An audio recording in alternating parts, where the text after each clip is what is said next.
America Israel கூட்டுப்படைகளின் தாக்குதலை கண்டித்து கோவையில் இஸ்லாமிய கூட்டமைப்பினர் பிரம்மாண்ட கண்டன ஆர்ப்பாட்டம். ஆண்கள் பெண்கள் என ஏராளமானோர் பங்கேற்பு.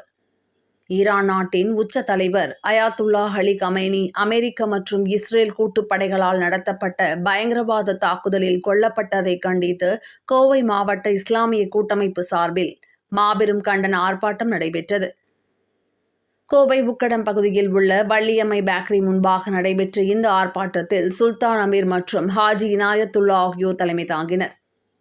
சஃபீர் அலி முன்னிலையில் நடைபெற்ற ஆர்ப்பாட்டத்தில் நகரின் பல்வேறு பகுதிகளிலிருந்தும் ஆயிரக்கணக்கானோர் திரண்டனர்.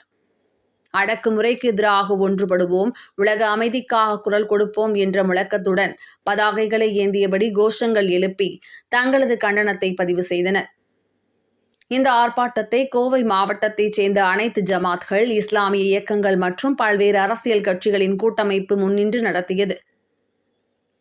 இதில் பேசிய கோவை சையத் மௌலவி அப்துல் ரஹ்மான் உலுமி உள்பட முக்கிய நிர்வாகிகள், உலக வல்லாதிக்க சக்திகளான அமெரிக்கா மற்றும் இஸ்ரேலின் இத்தகைய அராஜக செயல்கள் சர்வதேச அமைதிக்கு அச்சுறுத்தலாக விளங்குகின்றன. ஒரு நாட்டின் தலைவரை இவ்வாறான பயங்கரவாத தாக்குதல்கள் மூலம் அழிப்பது கண்டிக்கத்தக்கது என்று சாடினர்.